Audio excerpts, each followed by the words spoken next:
Hello and welcome to the Double Pivot Podcast, a weekly pod where two friends talk through key team and player matchups and then how that translates into FPL. On the show, it's a new show, so please interact with us. We love interaction, it's key on the show. So please leave comments below throughout the show. I'll answer any questions you have, like, share, retweet, all that good stuff. Anyway, let's get into it. Joining me then is my other half, if you will. Some might say my other half. It's FBL underscore discomfort Kieran. Kieran, how you doing? How's your week been? Hey, it's been good, Shane. It's Thursday. It's the eve of FPL. Well, of Premier League actually, of football. Shouldn't be the eve of FPL. It's the eve of football. The Premier League being back. I've actually got tomorrow off work, which I don't know if I should be embarrassed to say this, but it's actually the first day annual leave I've taken this year for myself. I've taken time off for my sister's wedding and other family things, but I've taken my first day off, and it was really interesting when people out in the office today were saying, "What are you doing tomorrow?" Meeting up with people for the FPL deadline. It's why we were all here. Before that, obviously, last minute scout and everything like that. You need the time to prepare, don't you? Yeah, exactly. But look, we've decided to just jump onto YouTube on this one. Don't know why. Probably a lot worse now that you can see our faces. So apologies for that. The image that Doodles did us a lot of very kind to us. Let's say. I wish my stubble was that accurate. But we thought we'd go on here really so that we can just get this out straight away, because we're not going to have time tomorrow to try and edit this and fix it. Well, I say we. Shane's not going to have time tomorrow to fix and edit this. That's it. Time's pressed. It's like the hours condense, which it feels like minutes. The hours go past. But like you're saying, actually, I just want to mention Doodles. He done the fantastic banner. It made me look a little bit better. Oh, you're always good looking anyway, Kieran, so don't worry about that. You look good anyway. But no, thanks very much to Doodles. Mention him. He done really well with it, didn't he? We gave him a few ideas, and then he just popped it in and cracked on. And also Bobby, he done the double pivot icon as well. So thank you to them both. We're already getting help, Kieran. Do you know what I mean? First time in, and we're already getting help from other individuals. So, well, I think that's it. And I think look, we'll also do another shout out now. We've obviously not got it on screen yet, but later on you'll see something that's John Boltman's created for me. I'll make sure that we sort of show him respect. I'm not sure if he's on Twitter, but he's done something else for us. So really appreciate people helping us out as we're trying to kick this off. Thanks to Gianni and Nemo, who have messaged us about using StreamYard, which we're using today. They've said it's idiot proof, and we will be the test of that. If we get through this, then we will be able to say it is idiot proof. So no, look, really, really good to be on here. I'm just gonna I know we weren't going to do this, Shane, but hey, we might as well just tweet out we're live, right? Yeah, do it. You only learn by doing, don't you? Come on, we don't look that bad. Well, the audience will probably tell us. The audience of two, but hey, it's still two. But no, like you're saying, I think the week wasn't too bad, but then I think obviously drafts started getting ripped up. There was a few injuries creeping in. People's templates started falling apart, and that's all the fun and games, isn't it? That's the fun of FPL. I love it. I can't wait for it to start. Same. So, well, look, I've tweeted that we're live, so we are live. Like you said, people's drafts. I saw FPL Rubber Ducky actually tweeting saying that if Bob's injury means that you've had to tear up your draft, then you're probably very fortunate, because if that's what it's taken, a 5 million injury to go back to the drawing board, if that's what you were relying on your draft, then sorry to hear that. You're in a bit of danger. So I agree with what Ducky said there. But look, we've obviously got a few things, and I guess, look, shall we just talk through what we're looking to cover off today? Which is let's get into it, mate. Well, look, we did the previews, and throughout doing the previews, all kinds of different numbers were thrown around. I kept a spreadsheet of it to see what we were saying and to kind of hold us accountable. And then I realised, after the fact that we'd sort of predicted 17th for about 4 or 5 different teams each, that we're allowed to have a bit of information. So we're going to redo our Premier League table. That's going to be the first item up. Going to dive a bit into sort of matches for the first week and just talk through what we think is going to happen. And then we'll finish up with our teams. A bit of an FPL reveal. So anyone who's not here for FPL can just kind of stop at that time and go about their life. I don't know why they'd be listening to us in the first place, but hey, we take all listeners. No, hey, we won't be hard on ourselves. We'll go it. No, but yeah, let's jump straight into it. It'll be decent. We're going to go straight with predictions, like you were saying. We've done 3 parts of the pod. It's on Spotify. Do go and have a listen. It's fantastic. I think you can agree, Kieran. The last episode was definitely the best, the biggest with the most teams, and it was definitely the best. So make sure you go back and have a wee listen to that. And it was good that we're going to reset the table as well, because there was a few that you said to me. I think I put 4 people third and probably about 6 people 17th or something. So we had to just firm up the table, because if not, there'd be gaps everywhere. Exactly.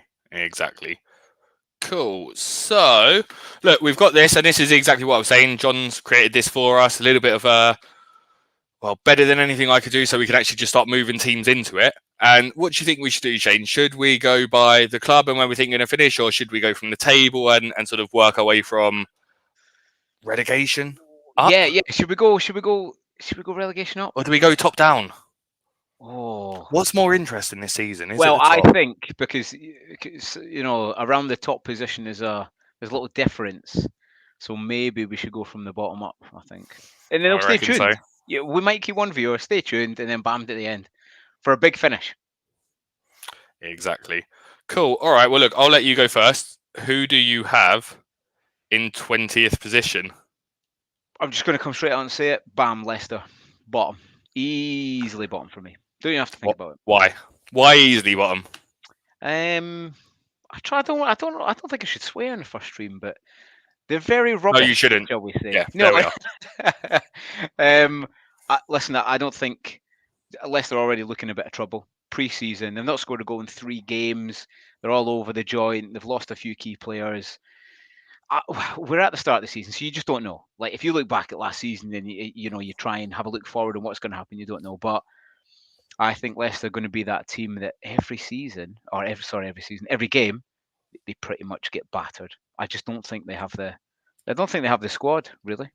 Don't have the squad. Don't have the manager. And no fans. You've got no fans, so it's bottom for me. It's bottom. I can't really disagree with you there. I don't think. I want to be interesting. I do, but I really can't. We can be the same on some, We can. I think you put all the points forward there. I think the looming point deduction, the loss of their manager. Oh yeah, didn't even think about it. Yeah. In fact, I didn't. The loss of Dewsbury Hall. Former Arsenal players are incredible, but it's asking a lot of Mavadivi to keep them up by himself. So yeah, they're going to have to be 20th. Okay, well, look, you went first on the last one, so I guess it's only right if I try and figure out who I would have in 19th place. It's a tricky one. Yeah, no, it's not a tricky one. Why am I even pretending it is? It's not. You're keeping them guessing. That's the. You know what I mean? We're keeping them. 19th. That's what they came here for. Look, it's Southampton, isn't it? It's Southampton for me. Like, look, you know my thoughts on Southampton.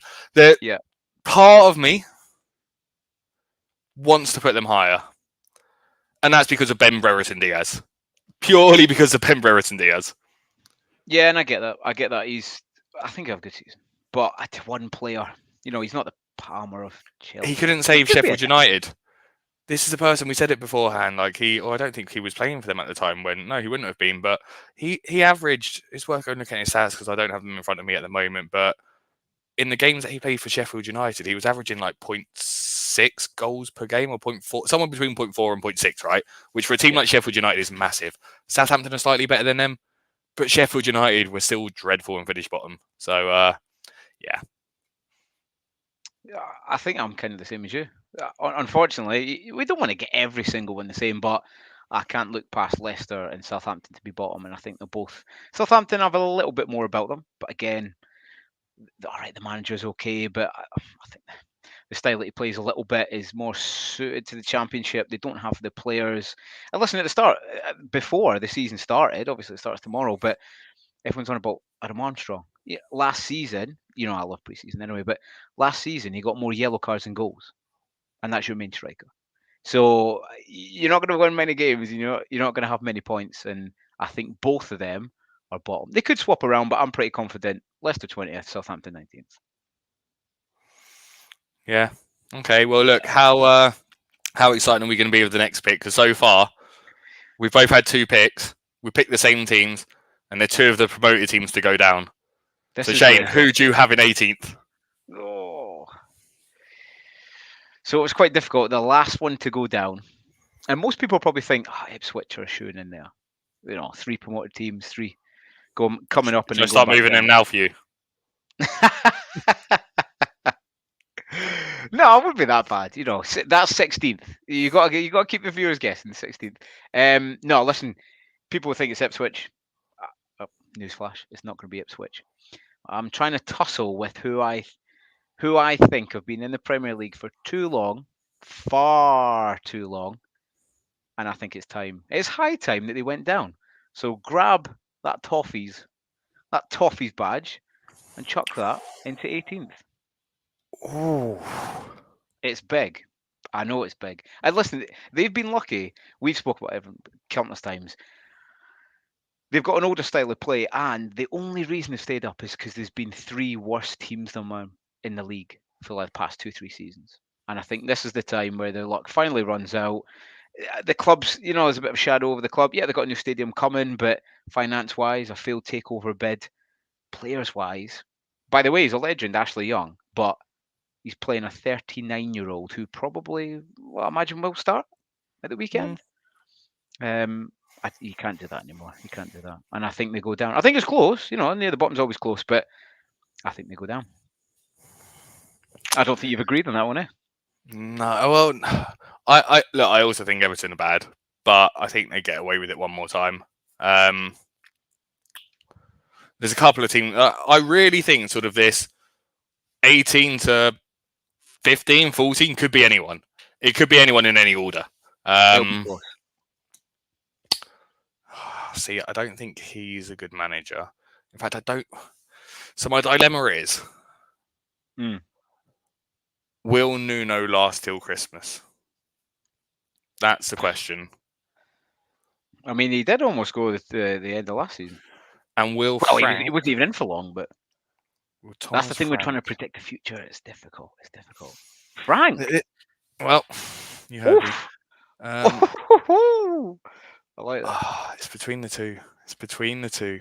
Wow. Oh my God. Yeah, we're going Brentford. Oh my God. It's gone. Wow. Look, I think Thomas Frank's a good manager. Yeah. But we don't know what's going on with Tony.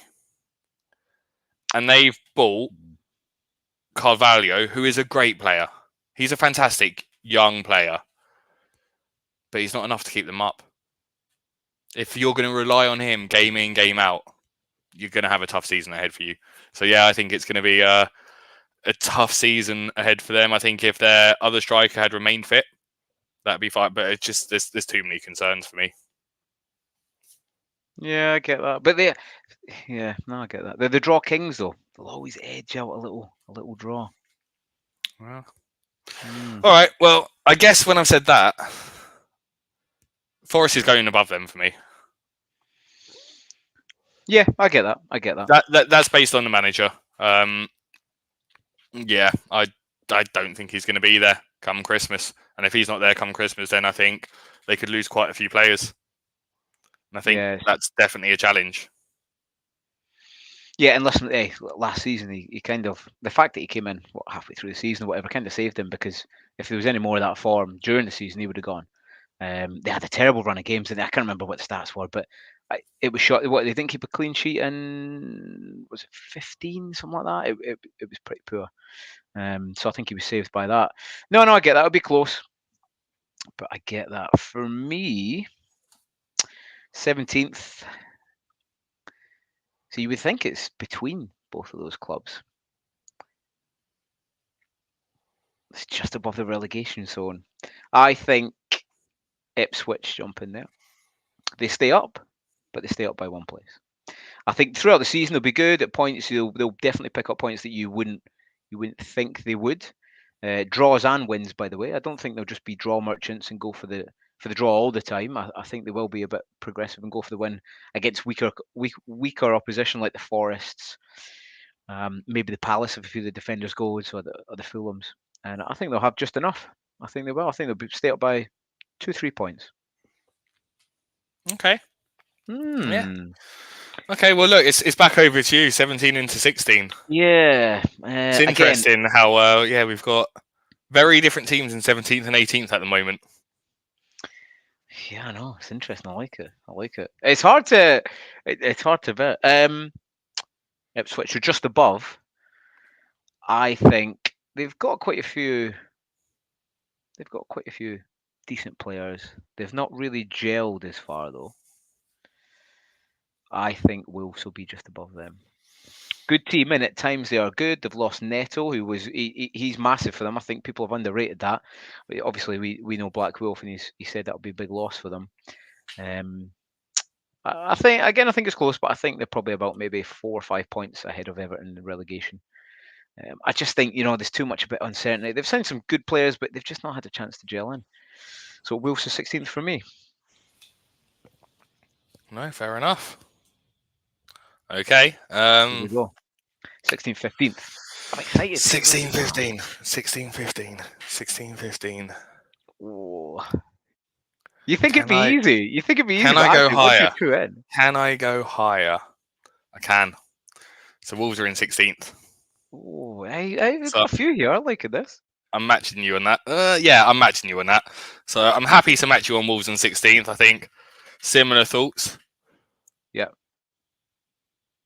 I'm obviously I'm looking at teams I've got left on here that I haven't put on, and I'm obviously starting to have a few concerns about that there's a certain team that I still haven't predicted where to come, and I'm starting to question in my own head where I am going to put them. But yeah, look, same things you said about Wolves. I think Wolves do have a lot of exciting players on that right hand side, with a lot of pace now.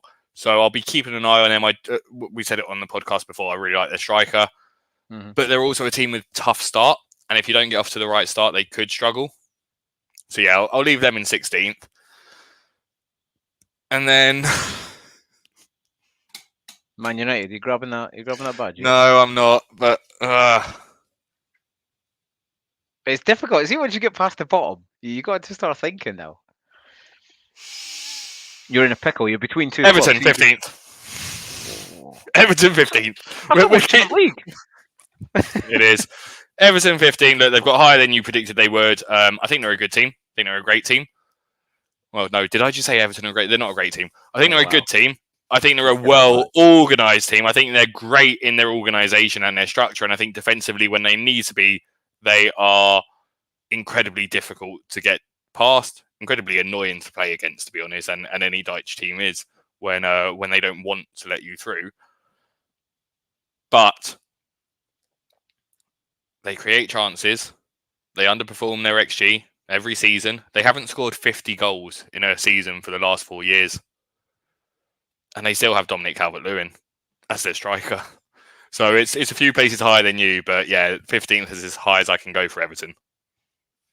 Yeah, no, I get that. I think that's pretty good finish for them, to be honest. I don't think they've been near it, but I like it. I like the difference. I like it. Yeah. Okay. 16th. So in 15th, I'll go 15th and 14th. Again, these are difficult because 10 to 15th is just, it could probably be decided by 3 points. And then you look at the table and you're like, oh, I might have left a team out there. So Bournemouth are next. They're in 15th, which at the start, listen, they've lost Solanke, which is the focal, the focal point, which is big. But I think they've got enough in the squad. Don't get me wrong, it's not paper thin or it's not proper stacked, but I think they've got enough in the squad. They've got a half decent manager in Areola. I think they've got just enough to stay up. They've got enough key players, especially like throughout the side. Do you know what I mean? Just enough to stay up. So comfortably 15th, or comfortably away from the relegation. I think they'll be about 6-7 points away from there. Yeah, so I think 15. Go on. It's an interesting one, right? Because I think, yes, they've lost to Solanke, but they've just signed Evan Nilsson today, haven't they? As we were discussing on the last episode of when you were asking, look, could they replace him? Yeah, they've just signed Evan Nilsson, and Evan Nilsson he's good. He is very good. So last year for Porto, 13 goals, 3 assists in 25 starts, 27 games. So he's not a bad player to have. But you've locked them in there now, so you can't move off of them. And you've got to give us your 14th place team. I'm intrigued by this. Oh, by the way, I just want to say, if you're not listening to the first pods that we've done, Double Pivot, Kieran did say last week that your knack for calling players is pretty uncanny. You did name him as well, and you said he'd be a good replacement for him. So yeah, if you want to know about players up and coming, Kieran's got to go back and have a little look at the pod. But 14th, you better start hovering over that Red Devils badge now. I want to so bad.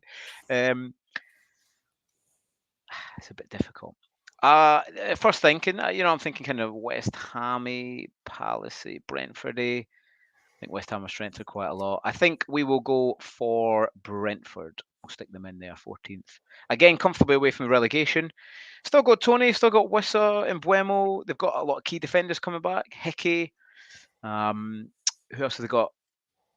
Centre back Pinnock. Got Pinnock in there. Got a half decent keeper in Flecken. So I think they've got enough through the spine of their squad to stay up fairly comfortably. A lot of their close defeats still turn into draws, 1-1s or 2-2s or 0-0s, and that'll be enough to keep them up. However, I do think Tony will move. Fair. What do you think about that? I think you're thinking about Brentford 14th as well. Mate, I've got Brentford 18th. What are you talking about? Oh, of course you do, yeah. Of course you do, yeah. I've got them going down. Like, you got them a lot higher than I do. I'm sticking with my... No, I'm not. This is where the dream ends. This is where Ipswich go. This is where the dream ends. I was like, where are you going with Ipswich here? Like, they could have gone one more. Look, Ipswich will either be unreal in the Prem, right? And like we've seen teams like Brentford come up, Brighton come up and stay up with the style of football we're playing. Again, Brentford not exciting, but Brighton with an exciting style of football. Southampton back in the day when they came up with Tadic, Pele, etc. Exciting style of football, right? And you can do it. You can attack other teams. Mm-hmm. Ipswich don't quite have those attackers yet, but the foundations are getting there. They're strengthening. So you look at there's a few players in there that are arguably League One now being replaced with Calvin Phillips, potentially. And we know from Gareth Southgate, you cannot replace Calvin Phillips. He is irreplaceable. So Ipswich are going to have an irreplaceable player. I don't know what Man City are going to do because he's irreplaceable, apart from they've got Rodri, who might replace him, considering he always started over him. But no, look, McKenna football excites me. Ipswich excite me. I don't think they're going to batter teams, but I think they're going to catch a lot of teams in and around here. Less so Southampton and Leicester because they know what they're facing. But in and around these positions and a few above them by surprise, particularly at Portman Road. Because I'll keep saying it, old school stadiums, they're different, particularly when a Premier League team comes. And you look at Ipswich. I'll save it for later. But yeah, Ipswich, they're in 14th for me. My 13th place team, trying to keep track of who I've already predicted here. We're going to go Bournemouth. Slightly higher than you. Yeah. So that's Bournemouth taken out the equation now. Look, similar things to what you were saying. I do think that they've got a bit more than 15th, hence moving them to 13th. Otherwise, I would have put them 15th if I thought they were 15th. But it's players like an Ezu now, right, who I think he's a good enough understudy. I think Semenyo's strong. I think there's enough players there and thereabouts to keep me interested in them and thinking that they're going to be strong-ish or compared to the other players around them.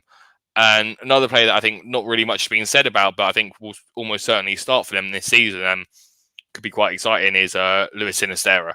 So I think there's enough exciting attacking players in that team to keep them in a pretty strong position around 13th, never really been in trouble. Yeah, I was actually looking at. I've been going on a pre-season trail all day, and he keeps popping up, Sinisterra, and I think he's kind of getting forgot about. At some point, he'll come into probably everyone's thinking. He'll be one of the key men there, and I think, I think that's probably a good shout. 13th. Ooh, here we go. You're looking there, and you're like, these clubs are still creeping up here. So now it kind of boils down to it'll be close. Palace, Fulham, West Ham. I think West Ham will finish a little bit higher. I think we bring Forest in here. I think they'll probably be lucky to finish this high, but I think they do. I think they've got enough within the squad. Again, it's not paper thin, but they've got some key players in there. Alanga, Gibbs, White. I like Murillo at the back. And if they can just get a key core in there, I think they'll be fine this season. I think they will. So yeah, Forest for me in 13th, mate. That's down to 13th, up to 12th. See, this is where the big shouts can happen. There's a few clubs that I'm looking at, a few clubs that I'm thinking, do you know what? They might not be that good. And one of the clubs I'm looking at is Brighton. Spurs. I think they will have at points. They'll have good seasons, good snippets and good blocks of games. But I think they've got too many players just now. They've got a new manager in who's the youngest ever, and I think at points it'll go very, very well. However, in other points it'll go very, very poor, and I think that will even out at a sub 10 finish, which is a bit of a shock, but that's how I see it happening. What do you think on that, Kieran? Completely disagree, but hey, it's your predictions. It's your choice to be wrong. That's absolutely fine. Exactly. Yeah. I can't So believe go on, it's 12 and Yeah, 12 and it's 11. Fulham. It is Fulham. You've got them nowhere yet, so that's an interesting one. Look, Fulham are as high as they are for me because of Emil Smith Rowe.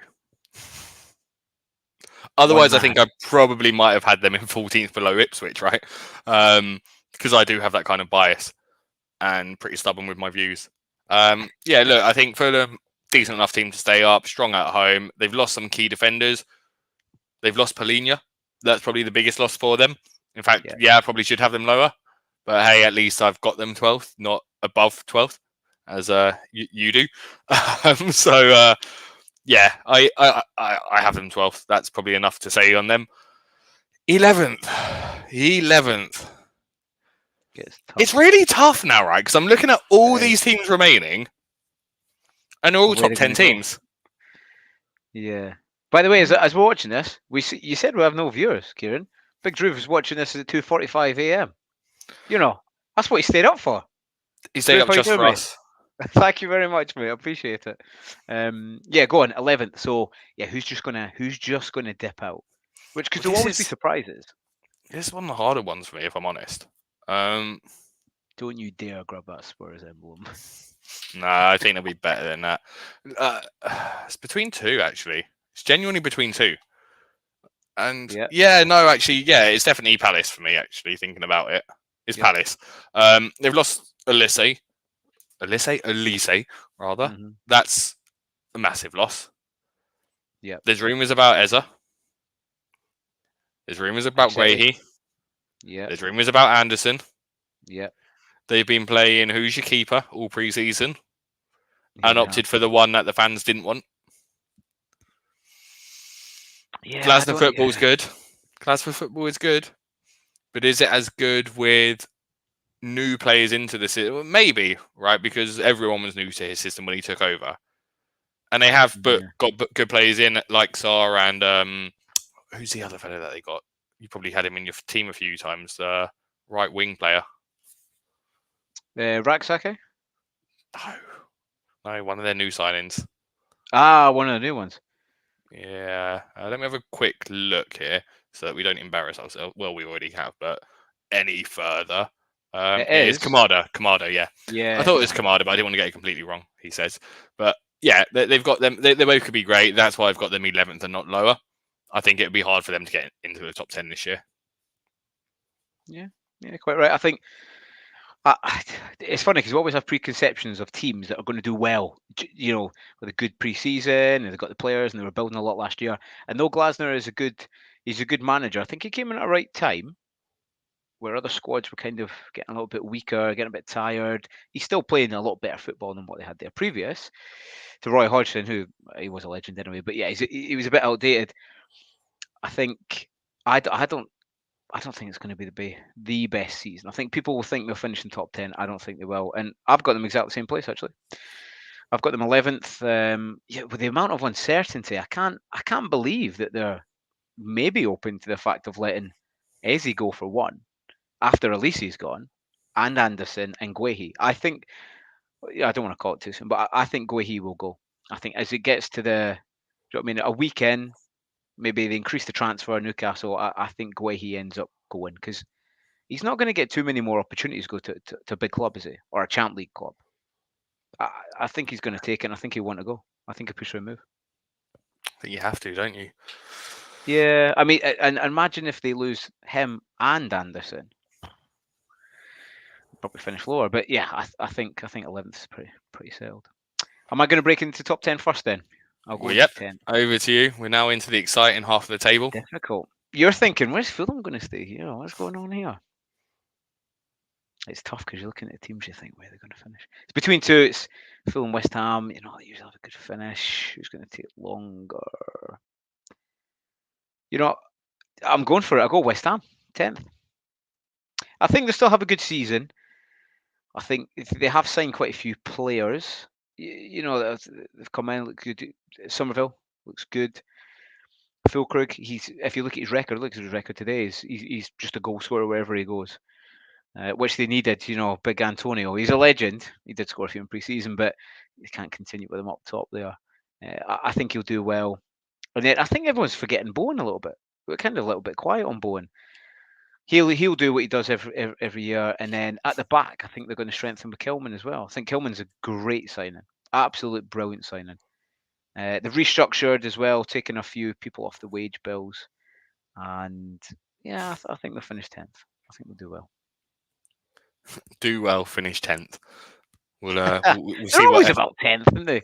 I'm We'll sure see what. Fella wouldn't be happy with that, but yeah. Exactly. Okay, cool. Who do I have 10th? He's thinking. He's taking the time of thinking. It's between two. Would that be too far for them? Hang on. I've got 1, Who have I 2, got left? 3, 4, 5, 6, 7, 8, 9, 10. Okay, so you got Fulham left and I've got Brighton left. They're the only ones that we're different so far. Yeah. I mean, we've got quite a few the same, which gives me a little warm, fuzzy Would feeling. it be that? No, it won't be that far. Yeah, look, this is where the Brighton dream. No, it's not where the Brighton dream ends. It's not where the Brighton dream ends. Oh. It's where the Brighton dream ends. I was trying to convince myself it's not. I was trying to convince myself there's a world where they can get European football. And then I looked again at the teams above them here, and it's not. Tough. It's tough. Look, I think Brighton, all you've got to do is go onto my my Twitter, FPL_discomfort, to kind of see my love for Brighton. I love their manager. I love their signings. They keep signing better and better players, and it is just going to be. Do I have them 10th?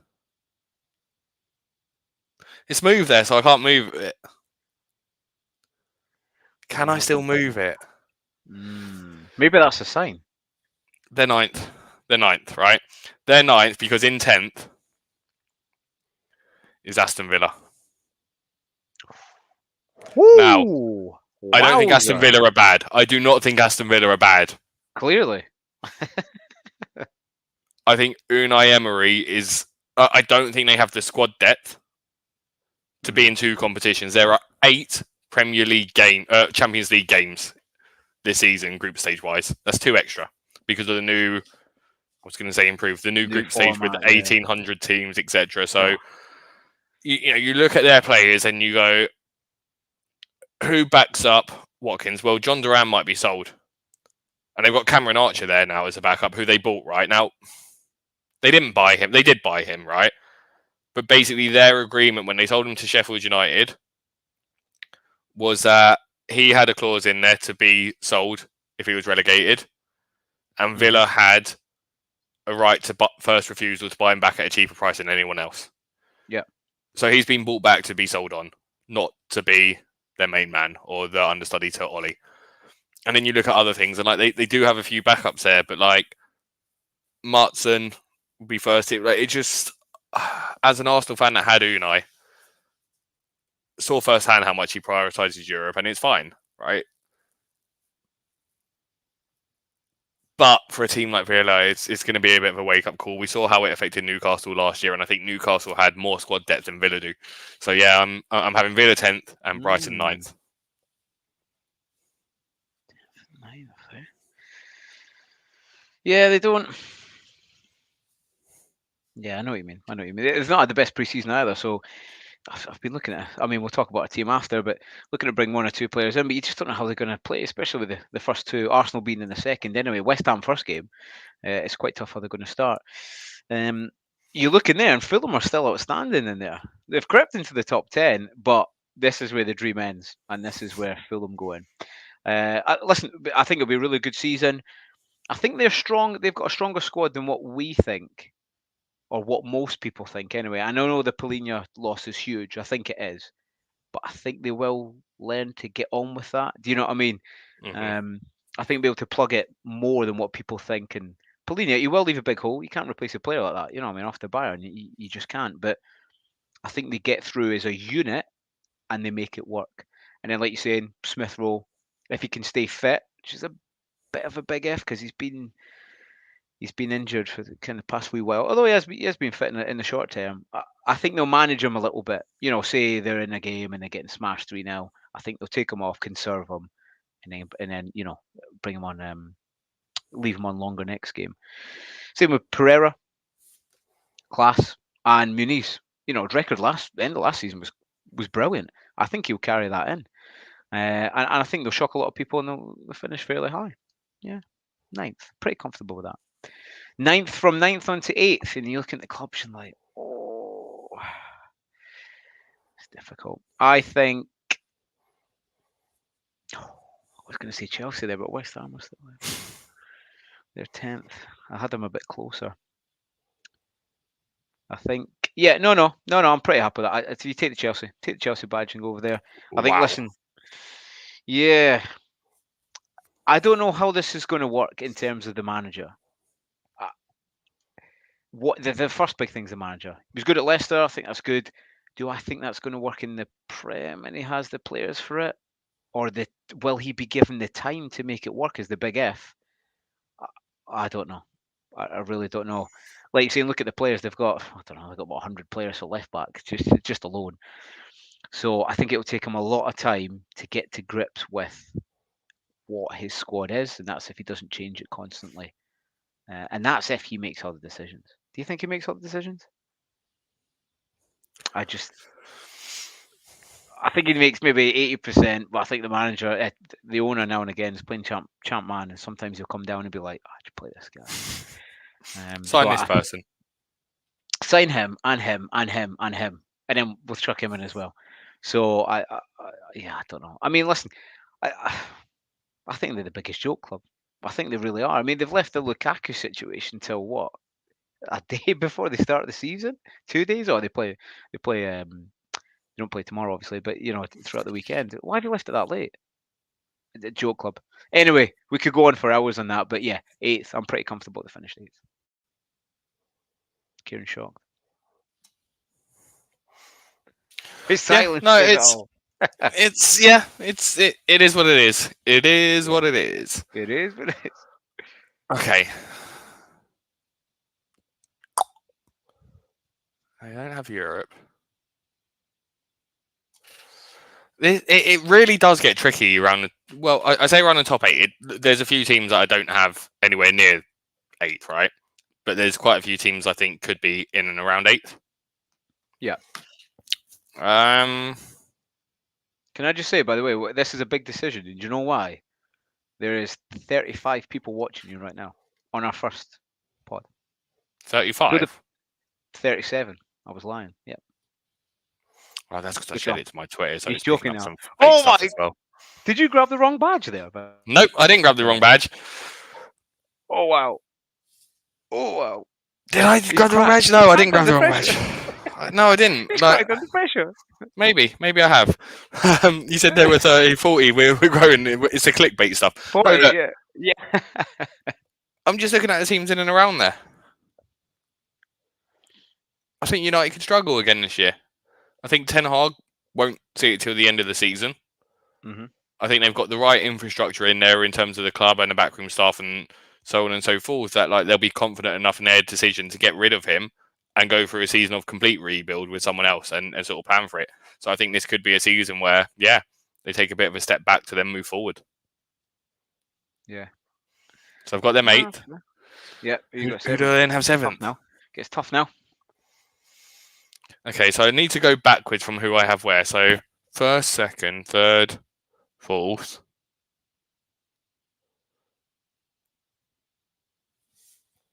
It's West Ham. Wow. This is where they just about finish. I'd like to put them higher. I think they made some fantastic signings, but I think that's really where it stops. I think those signings are fantastic. Fulkrug and Somerville, very exciting. Obviously, Kudus is still there, and Kudus is really exciting. I'm using the word exciting a lot because I'm running out of adjectives at this point. I'm really excited. Yeah. I'm so excited. But no, good defensive signings as well to make it more resolute. Wan-Bissaka, like they've just almost got a whole new team, and if it works, I think they could even finish higher than 7th. But I think just with the manager they've got in place, the philosophy he has, the signings he's got, I think this could be a really good season for West Ham. And I don't know what 7th would be in terms of European qualification. Hopefully, it means something for them. But yeah, put them getting back into that top 8. I like it. By the way, we've got 60, we've got 57 on X and 4 on YouTube, which for the first stream is fantastic. By the way, yeah, just it'd be fantastic if you could interact. Go on the double pivot. Go on Kieran FBL_discomfort or myself FBL veteran _. Interact.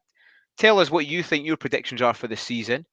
If we're wrong, which I'm sure in many positions we're wrong, probably the majority, bar maybe 1 or 2. But yeah, we love interaction on here. So just chuck down comments, likes, retweet, all that good stuff. Be fantastic. Anyway, on to predictions. I'm slowing down time just so I can think more about it. We've got Chelsea 8th, which we're a little bit shocked about. 7th, I think, is who comes 7th. You know what badge it's time to grab now. You know it. You know where it is. Yep. For those that are listening on X, you just. How have I got them below you? You don't like Man United, and I've got them below you. Interesting. I generally, right, listen, people think I'm a City fan. I am not a City fan. I'm Scottish. You know what I mean? I'm not a City fan. I'm not a big fan of United. Now, I used to be in the 90s, 99. You know what I mean? A fantastic era, but yeah, they've gone down. I think, yeah, for those that are on X, it's a United badge finishing in 7th. I think. No, on X they can see it as well, by the way. So it's live showing this video on my X profile. Oh, is it? Face on there as well? Jesus. Everything's on there, but look, this will put your mind at ease. X will show, I'm kind of doing us a disservice here, but X will show just if people scroll past it for a split second. We actually do have HP, who is my captain in Strikers, Keepers, Losers, Weepers, that is listening to us in the live viewers on X and is remaining with us. So thank you for sticking around with us. Appreciate that. Yeah. Yeah, so, yeah, 7th. Listen, I do not think, I think this could go disastrously wrong for Ten Hag at the start. I really do. I think the Fulham's a tough game to open up, especially the signings they've made at home, so the pressure's going to be on them as well. I think it could go bad, and I'm talking bad. It was one of my predictions for the season. I think Ten Hag will be gone within 15 games. I really do. 15 games. I think it's going to go from bad to worse. What do you think of that, Kieran? I can see your face, so I know what you think of it. But well, no, I've got them in 8th, so I don't disagree with you. I don't disagree. I think 15 games, yeah, probably about right. Like I was saying, I think they've got that backroom staff in there. Yeah, I think, and he keeps. Listen, he's an all right manager, but I genuinely don't think he's at the level. I think he's trying to sign. He signed 2 players, right? De Ligt and Mazraoui. Where did he used to play? Ajax. Brilliant. I think he's just trying to get the old gang together. You ever seen Grown Ups? He's trying to get the old gang together. Do you know what I mean? And relive the older years, and it's not going to happen. I do think De Ligt will be all right, but I think the time will come.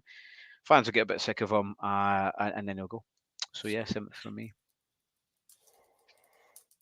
Now it's the toughies. I mean, they're all tough positions, but we've got a new comment, by the way, Shane, that you'll like.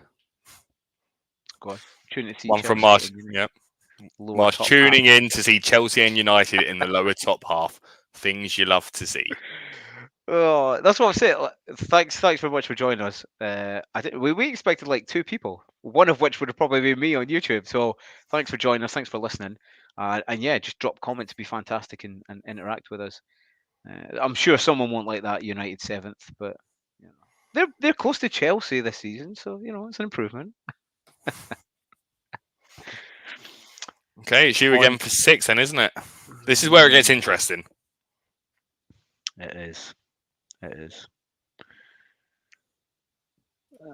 I think Villa do well again this season. I think with the squad, they've had some really, really big changes, though they've still got a good manager. I think the Luiz loss is big. I know they've got Onana as a replacement, and I do rate him. I think it'll take him a wee bit while to get up to speed. I think Luiz is a better player and a bigger player than people realise, actually. But I still think they'll do well. I think Champ League will start to hurt their squad, and it will put them lower down what they finished last season. They finished 4th last season, but 6th again. Still a good finish for them. So I think pretty comfortable in 6th. Cool. Big Super John again starts banging 30-yarders and Elena like that. He will. She will indeed. Well, look, this is where I'm going to say, Chelsea, this is as far as it goes for you. Just above West Ham, which will mean a lot to Chelsea fans. But yeah, really, I think that's as high as I can. Well, no, Chelsea could finish anywhere from like 3rd to 8th, in my opinion. They're that kind of a team, and like someone like Pedro Neto on the right could be a real game changer for them and a player that can add a lot to them. And I think if you are... No, sorry, what am I saying? Yeah, well, I don't know, actually. They've got so many options, don't they? No, they're staying in 6th, but they've got so many options for players now. Apparently, Arsenal are interested in Madueke, which will be an interesting one. I do rate him, by the way. I do rate him. Yeah, there's me using the word interesting again. I really need to go and research some adjectives. Two things you are tonight is interesting. And exciting. How exciting. This is an exciting, interesting show. Thanks for joining us, guys, for an interesting and exciting episode. Hey, well, look, there's 90 people, in general, so yeah. There's 90 people that happen to have scrolled past it on Twitter at some point. I'll take a scroll. I will take a scroll. Go on, Ento. Who you got? In fact, if someone on Twitter comments, then Shane will sing. Oh, TT's watching us on Twitter. Thanks, TT. Oh, big TT. All right, cool. It's me on 5th, isn't it? Look, TT's watching and TT's happy because neither of us put Newcastle out yet, and we're into the top 5. I might now. TT's watching. I might have to change what position I was going to put. No, but realistically, he's also then looking at our score going, these guys have no idea what they're predicting. Look at these.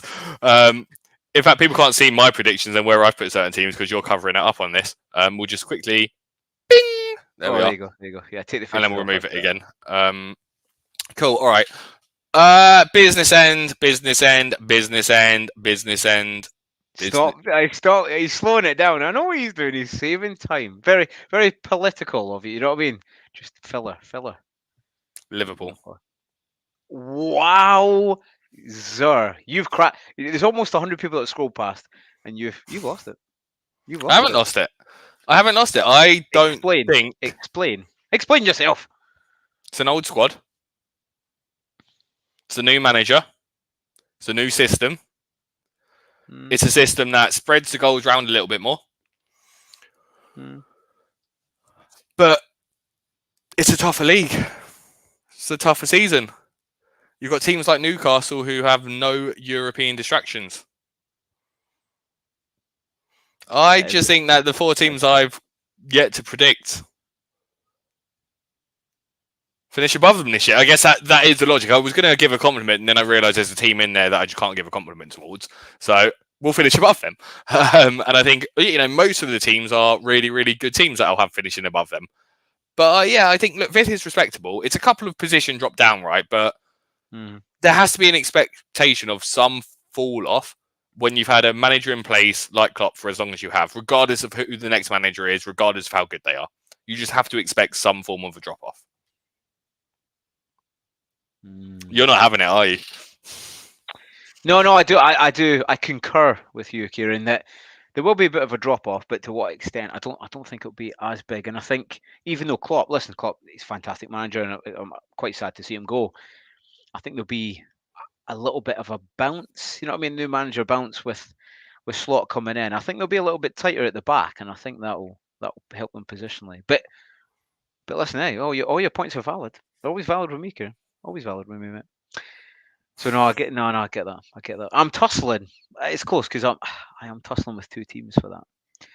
In the 5th spot, just ahead of Villa. I think my head wants to say Newcastle, but the fact they've got no European football, that is huge. That is huge. Whatever way you look at it, they can keep the core of their team, play them weekend, every single weekend in and out. Do I then look at Spurs or do I then look at Liverpool? I think. Now I'm doing the fill-in. Fill-in time. I'm going to go for. This is the one. This is the most difficult for me. I think I'll go Spurs. Okay. I didn't want to, but when you look at the other teams above, I'm thinking about placing higher, but I think they just miss out. I think it's better than last season, but I think still European football. I think they still don't have the deep squad. And I did see. I don't know if you've probably seen today. He's not playing on Monday night. A bit of an incident. Nothing bad. He's just been suspended for a game just to probably teach him a bit of a lesson by Ange. I think they're not as deep as what they should be for the amount of games they're going to play, and I think that will hinder them just slightly. Although I do think they're being a bit underrated, especially the first two. You'll see our teams in a minute, but I've gone quite Spurs heavy, especially in the attack. I think they'll score a lot of goals, but I think they still will concede a little bit much, and that'll drag them down to fifth. Okay. We're From into fifth, Champions League top four. Well, maybe Champions League, but top four. top four, yeah, it'll be Champ League. Fairly happy Liverpool. Liverpool fourth. Okay. Yeah, staying Champ League. I think Debating between Tottenham and Newcastle for fifth. Liverpool fourth. Yeah, I think there will be a little bit of a drop off. I think these will be really, really close. And I know every season they are fairly close, but I'm talking like 1 or 2 points, maybe even goal difference on one of them. I think that's how tight it'll come down to. And I think, like you're saying, it's a huge transition for Liverpool. Brand new manager, the way they play, the style they play is slightly changed, but in a few different players. Will Salah be as good as he has been in the past? He's looking ripped. He's in my team, not in the spoilers, but hopefully, well, I still think they just finished fourth. I think their away record will let them down slightly. Boom, fourth, first Champ League. Who have you got first Champ League? This is where Spurs finish for me. I think Ange, second season. Yeah, I know. But Solanke is a decent signing, regardless of anything else. Yeah, look, Son's good, Solanke's good. Then they've got 9 other players around them, so I think they could be okay. And I think they will get themselves back into the Champions League under Ange, and it'll be like a trophy for them. So congratulations, celebrate it, Spurs fans. Through gritted teeth there. And then obviously in third, it's going to have to be Newcastle. Yeah, look, do you know what? I could see them actually creeping into the top 2. But no, look, it'll be Newcastle for me in second place. No European third place rather. No European football. I think it's just a good opportunity for them to really climb their way back up. They've got one of the best strikers in the Premier League in Europe in Isak. So yeah, I have them finished third. Yeah, no, I think the European football is no European football is massive. If not, I would have probably placed Liverpool a little bit higher, but I think that factor massively comes into play. Down to top 3 then. Top 3, I agree with you. I think Newcastle finished third. I think it's really, good. get that badge, get that. No, I was reorganising it so they were on top of each other. Yeah, so Newcastle, I think they improve obviously from last season. No European football. I think they continue to build their squad and kind of blood their second string squad. Like the likes of your Gordons that come off the bench. They'll have Tonali back as well, which will strengthen them, especially for next season. So I think they're building something special there. And Eddie Howe's done really well. Obviously, they got a buy over. They got bought over, and people thought straight away they're going to go out spending and buying everybody like Chelsea have for about the last 10 seasons. But I think he's done it right. They've done it the right way, not even just for football, but also for like finance ways. But yeah, I think they finished well. The Geordies are happy. Third place for Newcastle. From third to second, Kieran, this is where it gets. Listen, last season, I was probably one of the few that said Arsenal would beat City. And it was close. It was a close finish. But you were wrong, right? Well, I'm usually wrong, so yeah. You're also one of the few people that went on the whole way through the Euros, and a Scotsman as well, saying, "Told you England would win the Euros. I told you they're going to win the Euros." That didn't happen either. So 2 for 2 on runner-up. Well done. Hey, it's not my fault you just can't win a final. Oh, burn, absolute burn. Well, listen, I kind of felt like I was still in the tournament there, because we had 3 games and that was us, but at least we got there. Yeah, I don't know if your players can spell final. Wow, wowzer. Hey, we played the final group game. Right, so hey, listen, nitty gritty. I said last season that Arsenal would win the league. I think City lost a lot in Mahrez and Gundogan leaving. I think that's probably exacerbated a little bit this season as well. I'm surprised to let Alvarez go. I think, listen, for the price, what was it, 75, 80 mil? Huge price for your backup striker. It's insane. I think the price they got was good for him, but I think they're light in midfield. They are light in midfield. Letting him go is huge. They've got Grealish, who isn't really doing too much. Dockel's good, but he's more assister, gets pens. Bob's injured. I think maybe if Bob was in, he would have had a massive part to play this season. I think they're too light in midfield this season, and I think it catches up with them. And I have City second. I mean, you might as well complete it. City Well, yeah, second, I don't need to ask you Arsenal who top. first.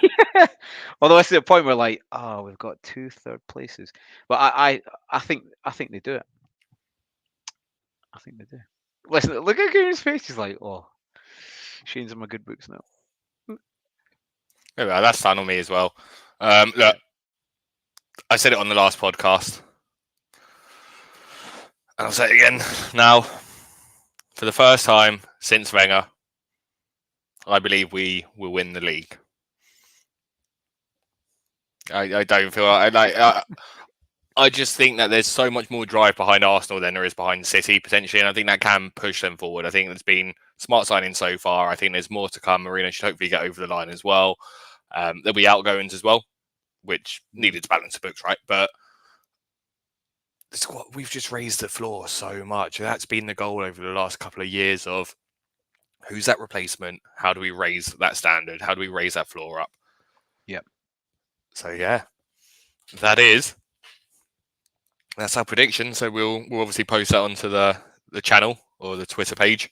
I like how we've come out here. I think it's not like we've gone absolute rogue. I think we've actually put a lot of thought into that, and some positions are the same, which gives me a little comfortable feeling. But yeah, it's going to be a good season. I'm excited to get it started. I love preseason. Well, there'll be a thread coming out tomorrow, but I love preseason. But yeah, hopefully it doesn't end on a bad note on the first day. But I don't think it will. I'm just excited for the season to start, and I think everybody is. That planning, that level of planning, everyone's up there by now. Shout out to Perspective. Thanks for joining us as well, mate. How are you doing? Again, if people are listening, again, chuck some comments in. It'd be fantastic to interact with you tonight. Late, we're doing a late one, Kieran, because it's the day before. What are we down to? Not even long left. Everyone's tinkering. That's why there's so many viewers now or listeners, because everyone's up. Do you know what I mean? If you got the kids are in bed. Oh, I need to. Oh, Bob's gone. Oh God, I need to take him. Ezzy might go to say, what am I going to do? Guess quick things. We had a few more people jump in. Nathan, FPL Perspective, really, really great guy. Follow him on X. He's always on Twitter Spaces. Always has unique opinions, and he's asked me a question. Is Rice still in my team? We'll come to that a bit later. It is the final segment of the show. But this first segment has taken 59 minutes. So apologies for that. That wasn't our plan. The next 2 sections are going to be a bit quicker. I can definitely tell you that much. About 10, 15 minutes each. So we should be out of here by about 11:30 if you're watching live. But if you're listening on podcast, thanks for getting to an hour into it. Another comment we've got from Kay, who has said some really nice but also spicy predictions, lads. So, yeah, perfect. Well, look, on to the next part that we were going to do for today. We thought might as well. Let's get back onto it. Let's try it this way around this time. Yeah, look, again, appreciate this isn't the best viewing experience, so we do apologise. We just wanted to go live. We've noticed the time. Thought, screw it. So we're just doing a PowerPoint presentation. Didn't quite work, enabling us to kind of drag these beautiful faces of ours. next to the teams. But we're not going to go through scores. That takes a bit too long and no one really cares. And like I said, this is going to be a shorter section. So we're just going to run through it and it's going to be win, lose or draw. So, Shane, what are you thinking? Friday. Man United v Fulham. First game. Deadline is in, it's 11 p.m. now. So the deadline is in 17, 18, 19 and a half hours. I'm not sleeping tonight.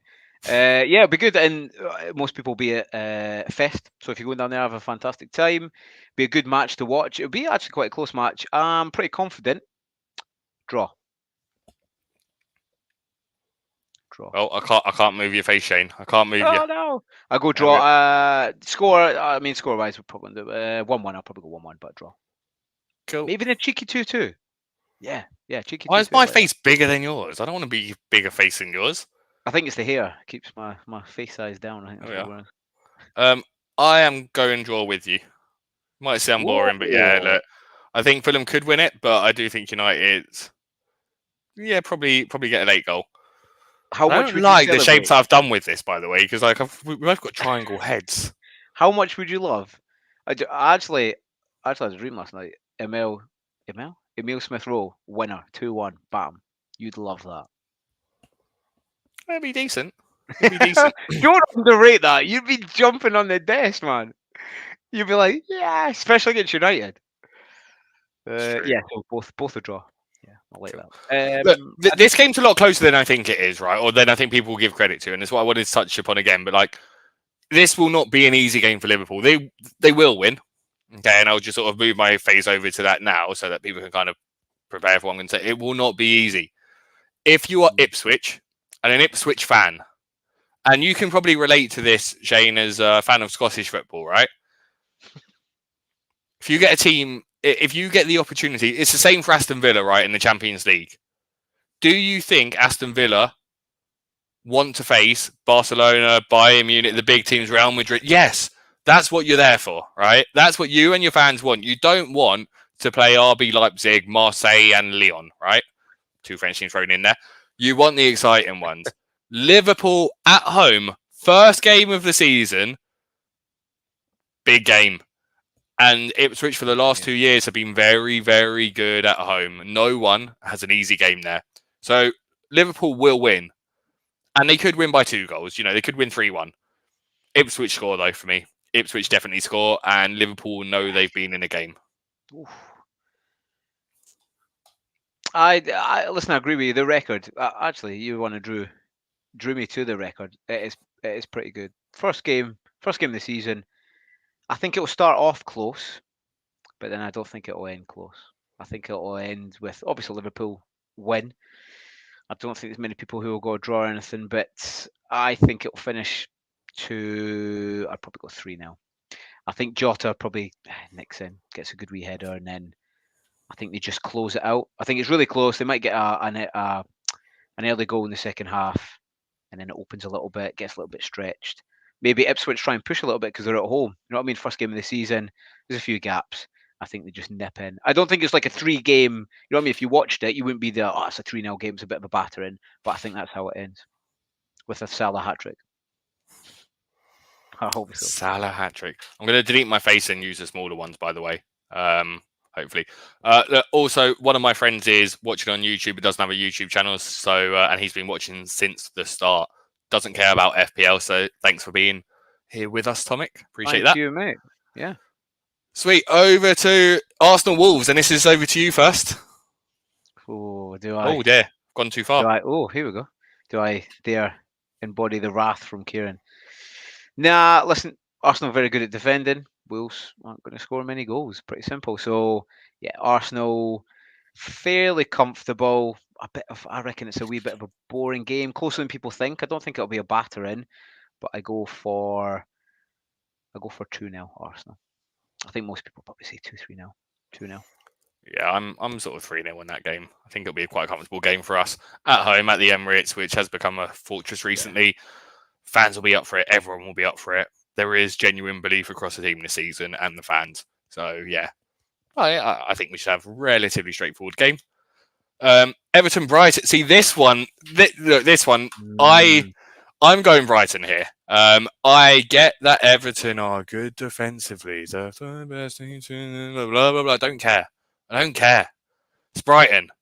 Right? I don't care. Everton at the start of the season, and I will stick to this. They'll get a clean sheet, obviously, on Saturday now. But I will stick to this. Everton start trying to score goals and start very open at the start of the season because I think they're better than they actually are. Mm-hmm. When reality sinks in and they find themselves in 17th, 18th place, they go, oh, we better tighten up. I expect the same this season, and I have a lot of respect for this Brighton team and think that they go there and they get 2 or 3 goals against this Everton team. And this Everton team struggle to score, that they'll get at most 1. So if Brighton is scoring 2 or 3 and Everton can only score 1 at most, then to me that's a Brighton win. Simple math.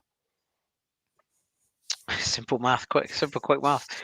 Quick math. Yeah, listen, well, if people were listening before, you seen where I think Everton are going to finish. I think it's going to be a very, very tough season for Everton.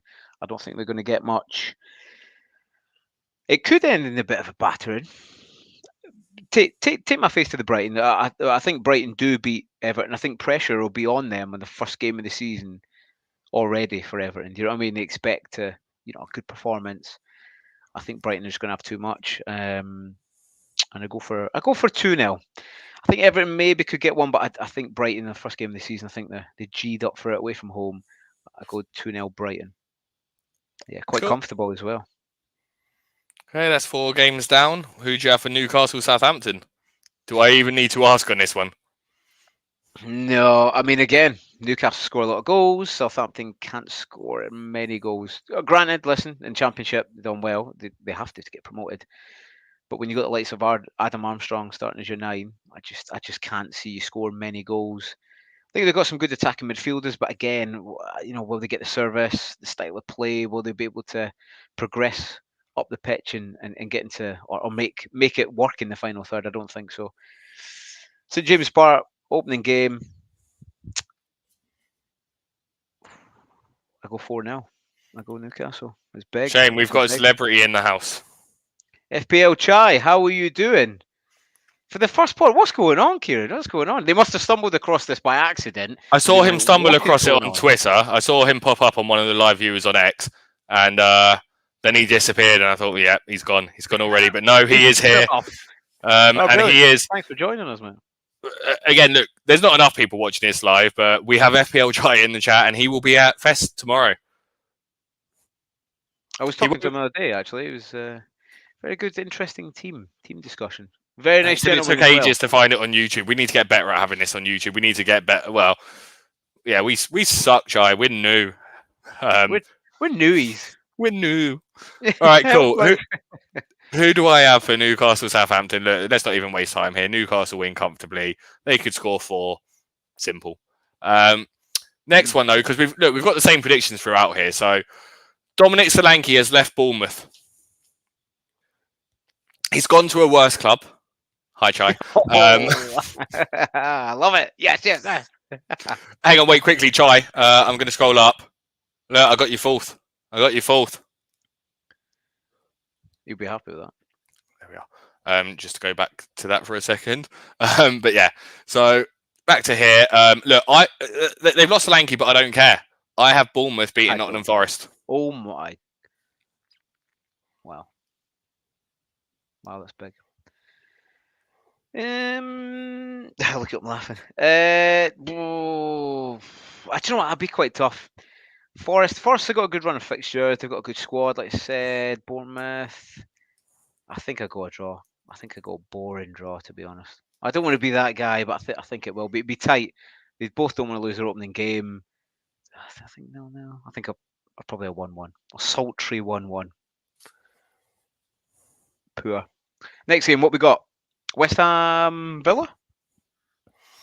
West Ham Villa, and it's you up first. And that's the evening kickoff, eh? It is at blurry time o'clock, according to what I can see. Right. Yeah, I love a good blurry time o'clock kickoff.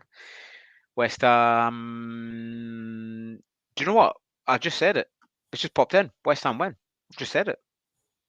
Upset for the first day.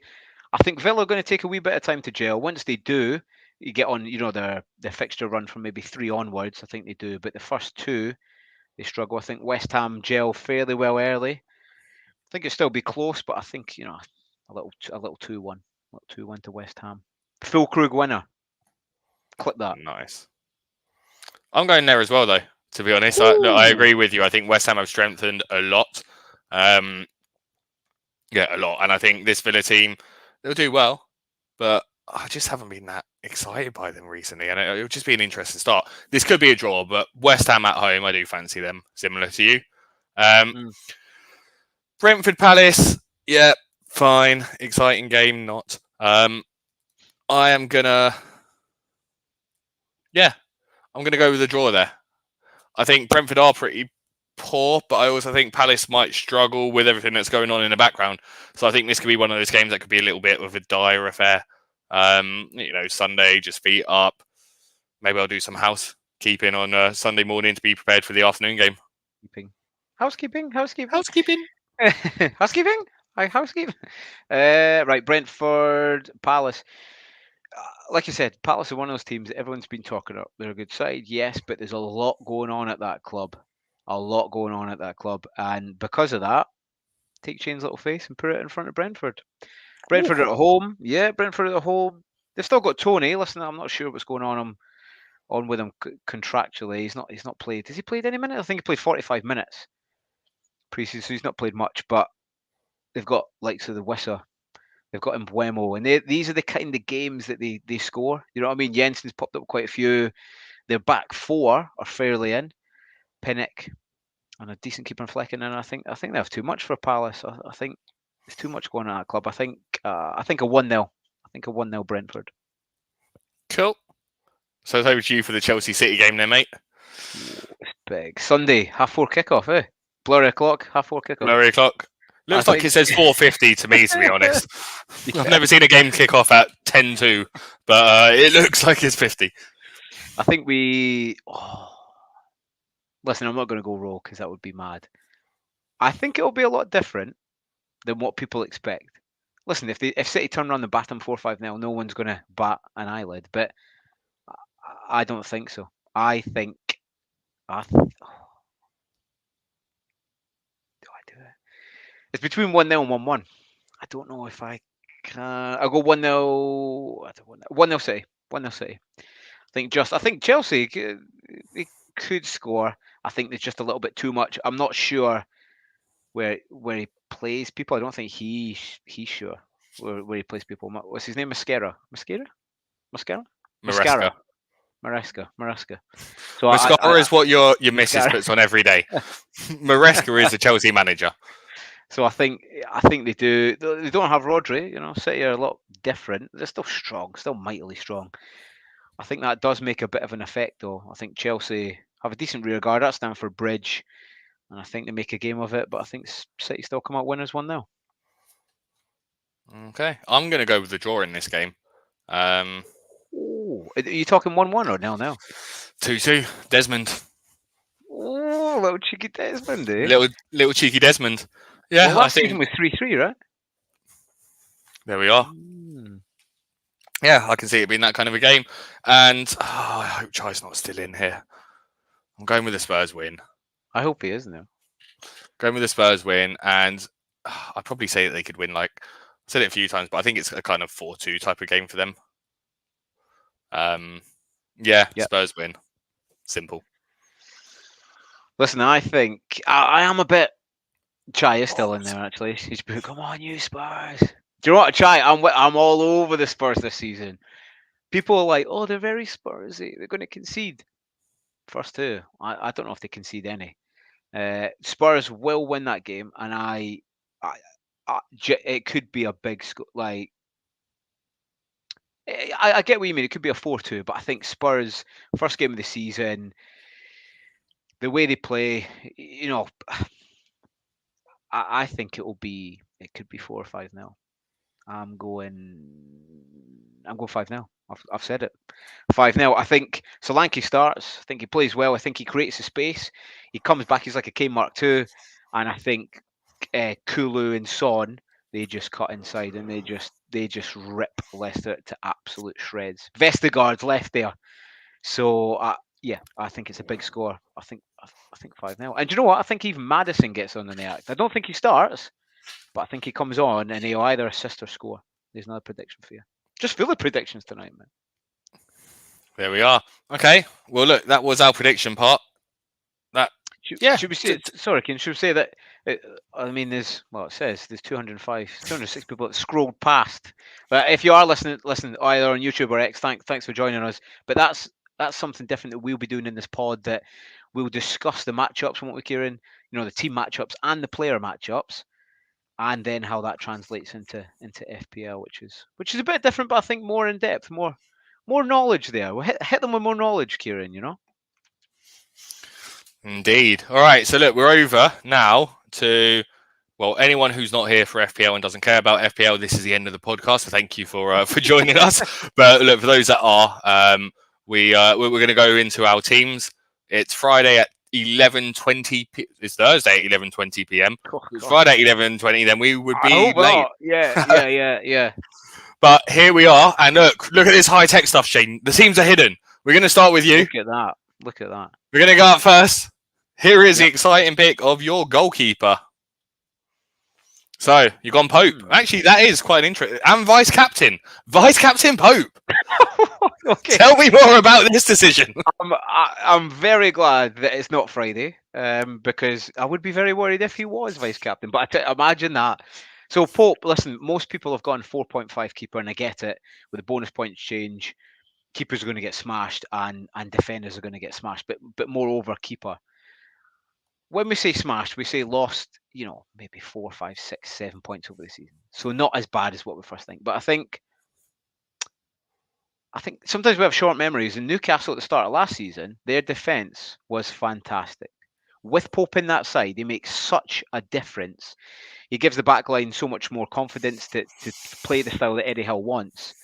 And I think he will make a big difference. And I'm willing to spend the extra money for Pope. And I'm kind of seeing more of a keeper. Do you know what I mean? I don't really. I think 4.5. If you've got 4.5, most people do.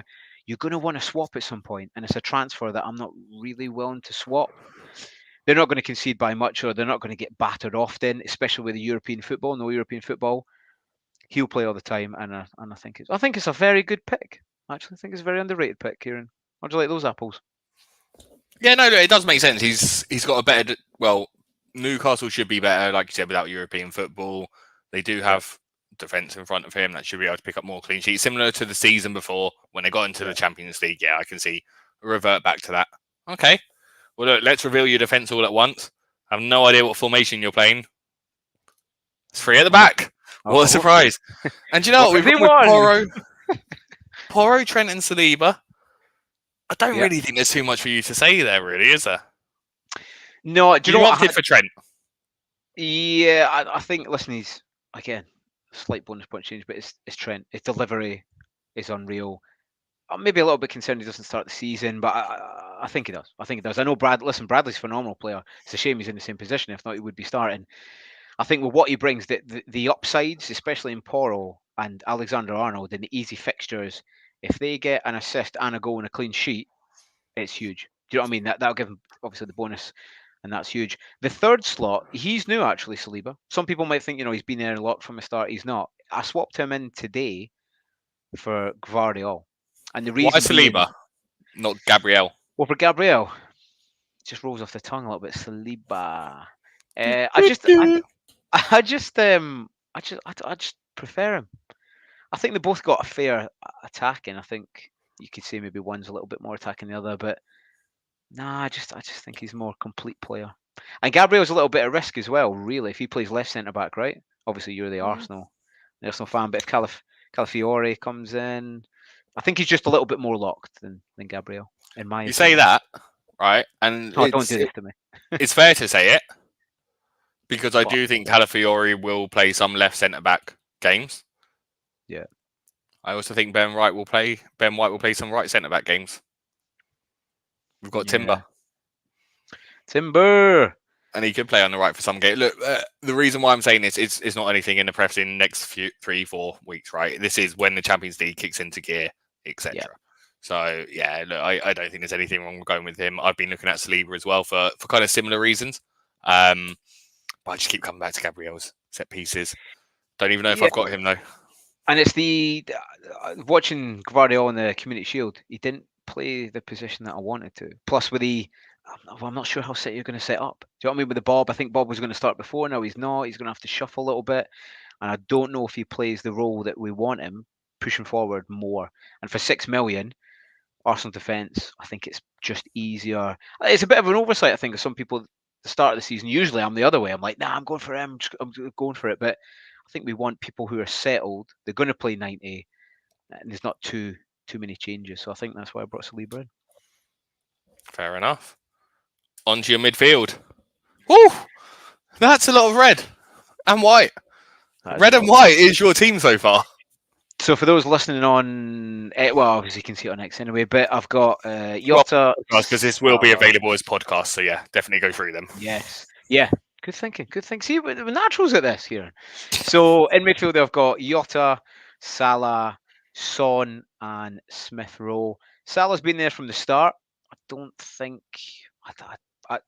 By the way, I've never had Haaland in any of my drafts, which sounds insane, but I've never had one that I've finalised anyway. I've just prefer Salah. More the fixtures over it. Smith Rowe, it's more his fixtures as well. First 3, even United is fairly, probably a good fixture. But the next 2 after that, he's got Leicester. Smith Rowe, he could be one of the main people. Well, he is, especially pre-season. He's looked good for Fulham. Jota, I think it's lucky how it's landed in terms of I love Jota. Jota the Slaughter. He always comes down, always scores, always involved. I think we've got lucky with how it's fallen the start of the season, and he will play. And for budget reasons, people have gone there rather than Salah because they've got Haaland in their side. Whereas if they had to choose, they would definitely have Salah. But in the short term, first 2, 3, 4 game weeks until Jota gets injured, probably he's a fine pick. I think he could go big. He could get all the points at the weekend. So I think that's why I had to double up. What you will see if you're watching it, or you won't if you're on Spotify, the captaincy, Jai will be happy, is over Son. And it's 99% not going to move. I'm looking at his team, Shane. It's big. And you're thinking, what are you thinking? We've got 5 mil in goal. 5.5, that's 10.5. 7, that's 17.5. 23.5. 31. Quick math. 43.5. 53.5. 59 million. We've got 41 million left, and you've got. Well, that's only 8 players, so you've got 7 to go for 41 million. We do. Now, if we took away 15 million from that, that'd be 26 million for 4. No, for 6. 26. It's doable. Okay, let's look at your strikers here. But I've got a feeling that there might be someone missing. And by the way, listen, if it'd be good to interact. Let me know what you think about the players that I've chose, and when we come on to Kieran's team, that would be fantastic. But yeah, obviously with that amount of money, I'm missing somebody up top who I did discuss that hasn't been in any of my drafts. Yeah, and I just managed to shut down for a second. Give me 1 second. Oh, we're back. We've got to keep them guessing. Mate. But yeah, listen, newsflash isn't Haaland's not in there. He isn't. Well, hang on. I've not revealed it yet. There we are. I went to click the delete button, and instead I hit the power button on my laptop. That's not what you need in your life. It's not. So let's scroll down a bit to see these. There we are. Bam. Oh look, there's some. Well, yeah, there's still no colour into your team there with the shirt choices. But for those who are listening, talk us through your front 3. Yeah, so front 3 of Muniz, Isaac, and Solanke. Missing the big man up top, Haaland. That's yeah. I'm just going to count this. Solanke, that's 1. Yep. Son, that's 2. Oh, here we go. That's 3. You've got 3 Spurs players and 1 Arsenal. And no City. Like, this is delusional, mate. This is absolutely mental. Look, justify yourself to me right now. So, listen, when I look at it, I do worry a little bit. Obviously, with the no City. A little. just a little. I'm a confident guy, but all I had in there before was Gvardiol. The reason why, if he plays that role, I don't think he'll play the marauding forward role that we want anymore. So he had to come out for a little bit better. Saliba. That takes the only City player that I had out. Haaland, elephant in the room. He's not in there. I think the amount of money it costs for him to balance your squad for at least the first 4 game weeks, I'm willing to take the risk for the first 4 game weeks. I really am, because it gives you more balanced squad. The fact that Bob's injured, Ezzy might go somewhere else.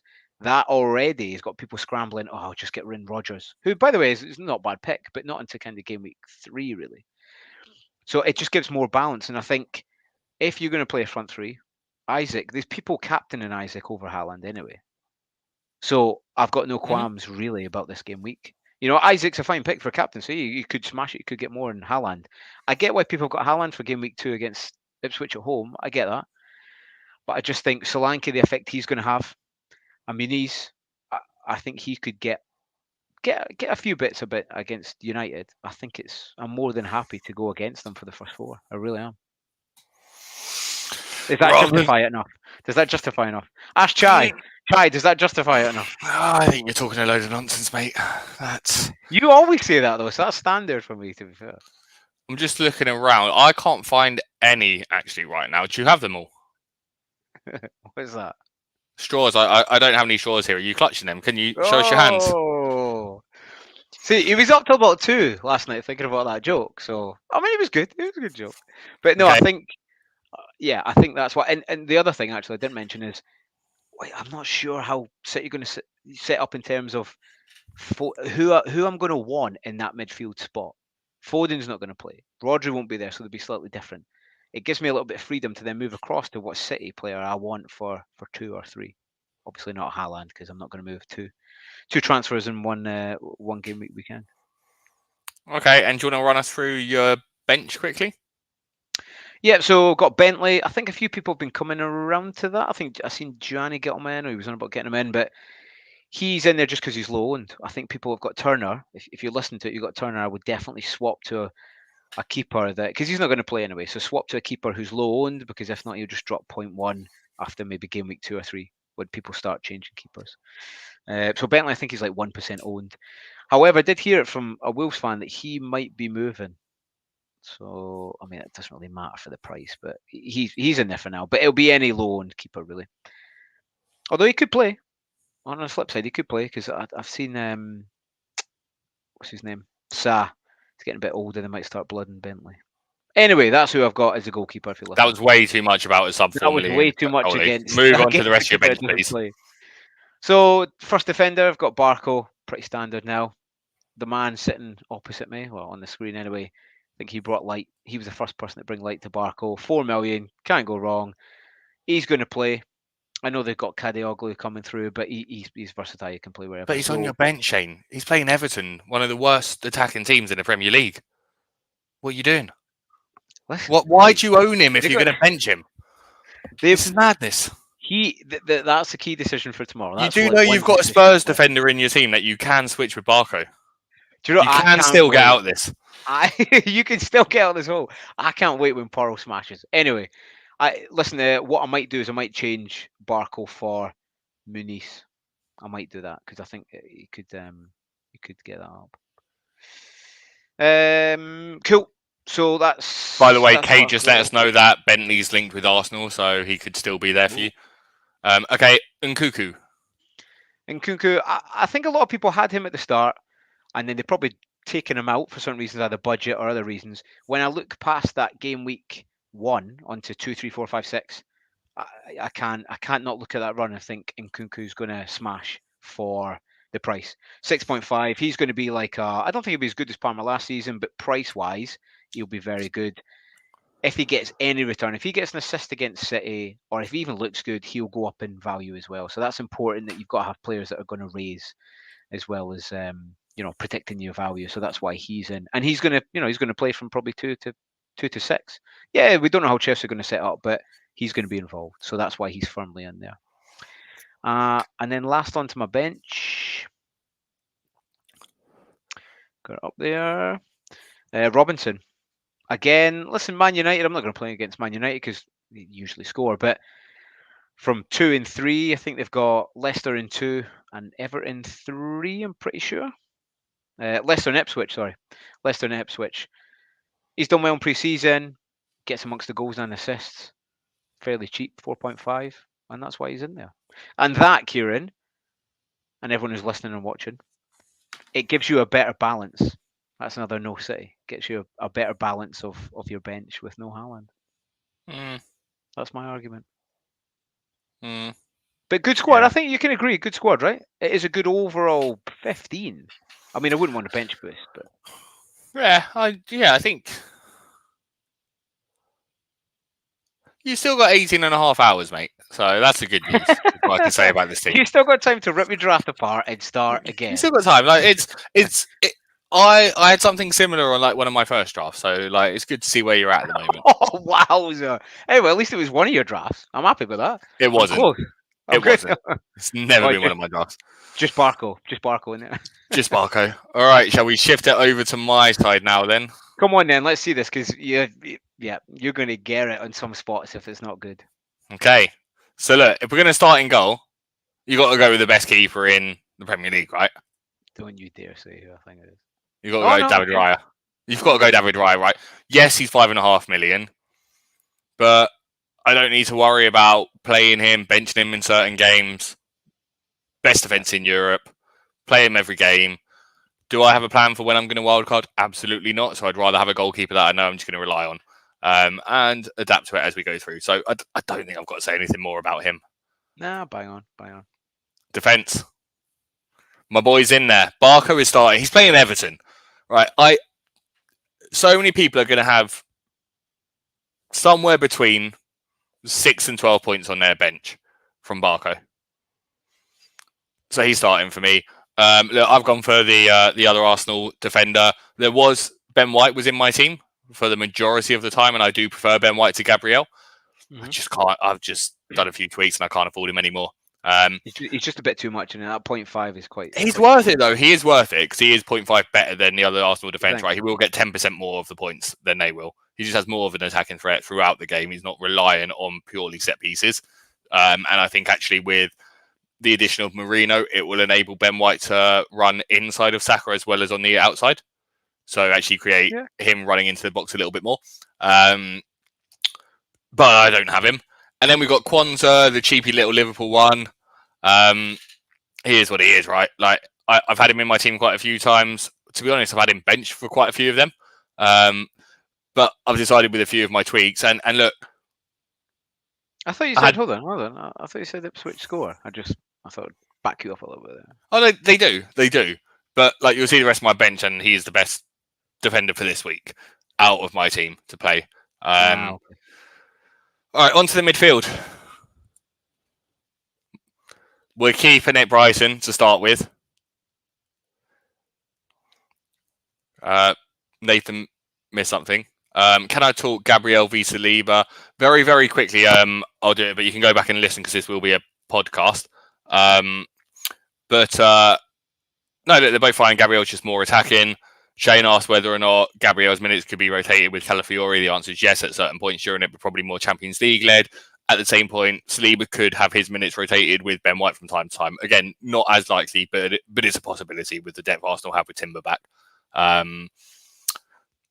You are welcome. We have Kay jumping in going, I currently just about have White in my team. Barely seen anyone own him, which is crazy given his returns last season. Completely agree, mate. Completely agree.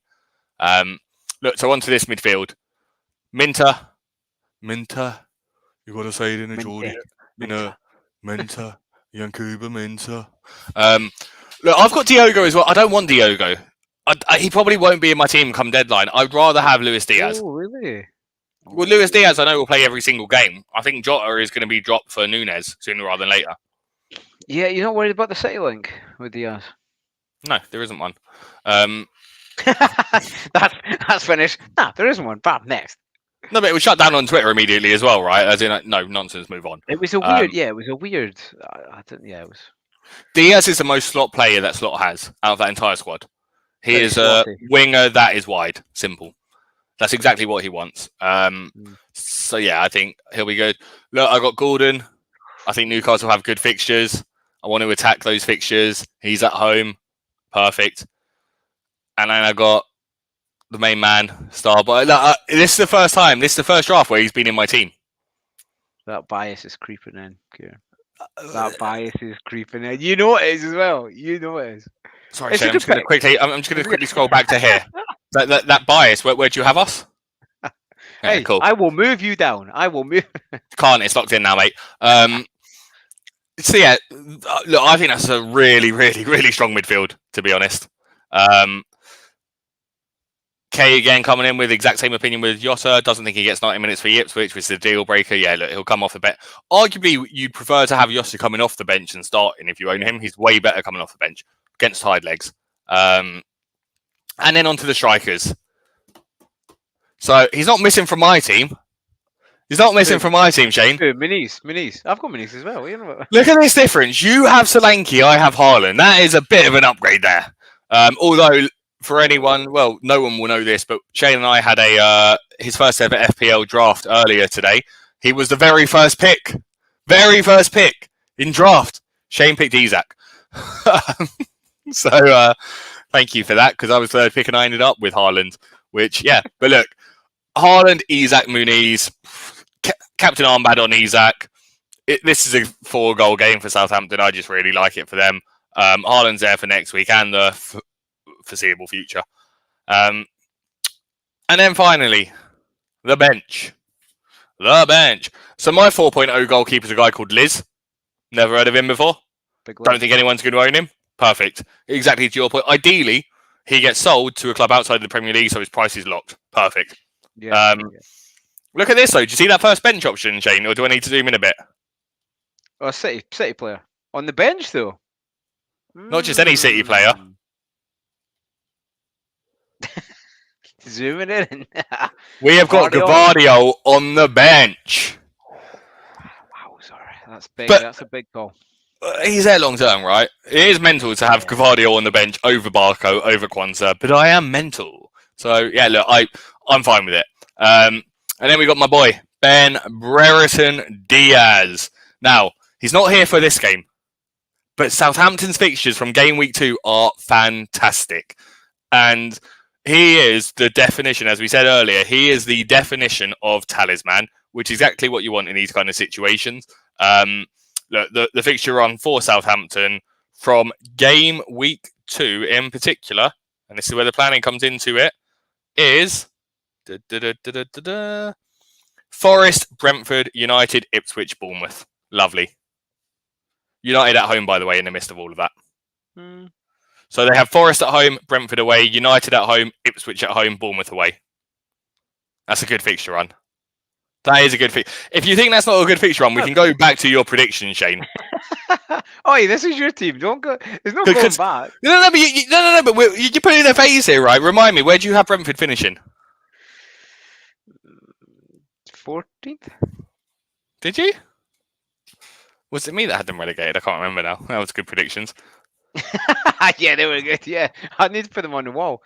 No, they're good fixtures. They are good fixtures. Yeah, good fixtures. And then look, my other boy, Leif Davis. Been going on about a lot this season.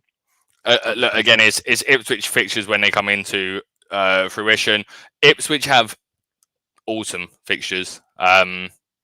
After the first 2 weeks, they have horrible fixtures to start with, and there's no denying that. And I've seen people have a 4.0 spot there in Johnson or Harwood, Bellis, etc. Nah, I'm fine. I'd rather have the best fullback of any of the promoted teams, better than Doherty or Doughty or whatever we want to call him. Their fixtures from game week 3 are Fulham at home, Brighton away, Southampton away. Perfect. Then they have a tough game with Villa at home, West Ham away. Then they have Everton at home, Brentford away, Leicester at home. Again, he's not going to be starting every one of those games, but of the home games they have, Fulham, Everton, Leicester, brilliant free fixtures in that run. Yeah, it's good. And he's cheap. Which you need an enabler for the big 15 mil balls up there in Haaland. You might need this information here. It's just come on the screen for you, Shane. From Haaland, FPL perspective. Yeah. Haaland is a good player. I might have to reassess. And then Yeah, Nathan thinks it's interesting. I've got Diaz over Smith Rowe. Look, I didn't want double Fulham attack. The more I thought about it, I do like them, but there is a ceiling to how many goals Fulham can score. Yeah, Um, and it was one or the other. I'd rather have Smith Rowe, but Muniz is a more affordable midfield striker option that I can kind of play around with. Again, look, my team's going to be using transfers through the weeks when I need to use them, so there'll be a bit of rotation going on there. yeah. I think if you just scroll up a wee bit, So to go back over your midfield, I was kind of the same. I think everyone in the last few days is played with us. I had Minter in my squad for a while, and Gordon. Are you not a little bit worried that he doesn't start, Gordon? No, not at all. Have Or you he's played seen? 65, 70 minutes? Nah. Well, even that's fine. It's against Southampton at home. Yeah, yeah. I mean, just moving forward, I did So, have him in. so someone who liked the stream earlier on Twitter, TT, jumped in and liked the stream while it was going on, or while it's still going on, right? He did a great bit on Newcastle. He does think that they'll start, and I love Ed, but I trust TT more than Ed when it comes to Newcastle predictions. So yeah, I'm going to be going with TT. Do you know what? I think there's something just in me that I just think Eddie Howe's going to be. Sometimes he's a pet mark too, and I'm a bit like, oh, I think he's because the thing is, say Newcastle are 2-0 up, they go 3-0 up inside. Well, even 2-0, and it's 65 minutes. Say Gordon's got a return, you would think he probably has a return. I see him taking him off. And resting him a wee bit. I don't think he plays the full 90, but it's hard because you can't have them all and he was on my side for a while. And listening, I don't know, he might come back in at some point. But and same with Minter. I'm just a bit put off with the amount of players they have. I think he will start. He's been really good in pre-season, and I really rate him. I just with the amount of individuals that they're buying, like a Chelsea, they're going Chelsea mode. I'm just a bit worried. Interchanging, playing 90 minutes. He could do a lot of damage in the meantime, and he's playing Everton. So yeah, but no, it's a good team. Two different teams, which is good. Two very different teams. And Perfect. They yeah, are no, very, so very we'll go. different teams. Will they be our teams come Friday? Who knows? But look, Shane, we have hit about 1 hour 45 on this one, a lot longer than I think either of us thought. This will be a very long podcast episode, but yeah, I've enjoyed it. I've really enjoyed it. Yeah, it's been brilliant, mate. It's been brilliant. I think we've been looking to do it for a wee while, and like you're saying, it's slightly different pod going into the matchups and talking about actual football as well as the FPL. But no, I think tonight it was just bang on. It was good to have the interaction from the people listening, not only on X on YouTube, not the solitary one person that we thought. So that's happy. And listen, hey, some big people like Chai and TT and Perspective have tuned in. But again, if you listen to this either on listening to it back or watching it back on YouTube, whatever, drop a like, a retweet, all that good stuff, and definitely comment down what you think of each different teams, what bit's good, what bit's bad. Kieran's bad team, Shane's good team, that kind of thing. And yeah, I'm just looking forward to the season it actually starting, and then we can actually comment on the hindsight. I knew this was going to happen, I knew that was going to happen, which I can't wait for Monday, so it should be good. Should indeed. Well, look, I think we'll wrap it up here. Our first YouTube live show. I don't know how to end these kind of things, but no, thanks a lot for joining us, and we will see you soon. I don't know when our next one will be, Shane. I don't think we've got that done, but we'll discuss it over the weekend whilst Shane's licking his wounds. One thing I would notice, and I'm not sure if you realise, but the reason why my team is better than yours, Shane, is you have 3 Spurs, I have 0. Oh, So you know what? That's getting clipped. That's getting clipped. I know that. Yeah, listen, good night, everybody. Look forward to the season, and we'll see you next week with another pod.